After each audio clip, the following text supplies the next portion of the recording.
So'z erkinligi rivojlangani sayin uni taraqqiyot yo'lida emas, afsuski, siyosiy elita faoliyati haqida salbiy ma'lumotlar izlash va gohida ijtimoiy tarmoqlarda ularni tarqatish yo'lida qo'llaydiganlar ham bugungi kunda afsus uchrab turibdi.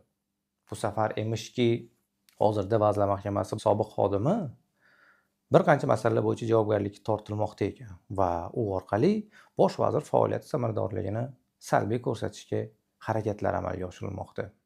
Davlat ishi aslida shunday bir sharafli jarayonki, bosh vazir, rahbarlar va umuman mazkur sohadagi boshqa xodimlar ularning faoliyatiga bu kabi follar bilan emas, balki faktlar, natijalar orqali baho beriladi. Hukumat u sichqon mushuk o'yinidan iborat emas. Xodimlarning yillik, oylik, haftalik va hatto soatbay ishlash tarzi qat'iy reglamentlar asosida belgilab qo'yilgan.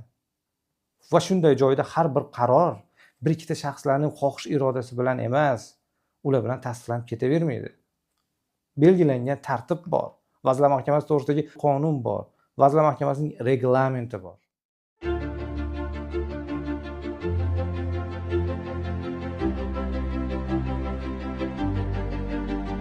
So'z erkinligi rivojlangani sayin uni taraqqiyot yo'lida emas, afsuski, siyosiy elita faoliyati haqida salbiy ma'lumotlar izlash va gohida ijtimoiy tarmoqlarda ularni tarqatish yo'lida qo'llaydiganlar ham bugungi kunda afsus uchrab turibdi. Bu safar emishki, hozirda Vazirlar Mahkamasi sobiq xodimi bir qancha masalalar bo'yicha javobgarlikka tortilmoqda ekan va u orqali bosh vazir faoliyati samaradorligini salbiy ko'rsatishga harakatlar amalga oshirilmoqda. Go'yoki mazkur shaxs bir paytlar bosh vazirning cho'ntagi bo'lib qamoqqa olinganidan keyin bosh vazir undan yuz o'girgan hamda u kishi bosh vazirga qarshi ko'rsatmalar berayotgan ekan. Davlat ishi aslida shunday bir sharafli jarayonki, bosh vazir, rahbarlar va umuman mazkur sohadagi boshqa xodimlar ularning faoliyatiga bu kabi follar bilan emas, balki faktlar, natijalar orqali baho beriladi. Va o'zi shunday bo'lishi ham kerak. Vazirlar Mahkamasining ushbu sobiq xodimi ishini bosh vazirga bog'lashga mantiq topish qiyin. Negaki ta'kidlanishicha, ushbu shaxs orqali advokatlar bosh vazirga kelib turgan. Ammo u qamoqqa olingach, bosh vazir o'z boshiga tushgan qorni o'zi ko'rasin deya unga yordam qilmagan ekan. Shu o'rinda bir savol tug'iladi. Agar u bosh vazirning cho'ntagi bo'lgan bo'lsa yoki o'sha xabarlarda keltirilganidek minglab noqonuniy, maxfiy qarorlarni bilsa va bosh vazir uni qutqarishga shoshmasdan o'zi javob bersin qabilida ish tutmoqda. Nega? Ko'p narsani gapirib qo'ymasdan, tezroq qamoqdan chiqarib olish chorasini ko'rmasmidi, misol uchun? Yoki hech bo'lmasa qarshi gapirmasin deya unga bir xayrixohlik bildirib turmasmidi? Nega bu haqda boshqa manbalarda hech qanday gap yo'q? O'zi ba'zi manbalar bor. Juda ko'p mas'ul shaxslarni bir korrupsiyada ayblab ig'volar tarqatadigan. Bir narsani tushunib yetish kerak.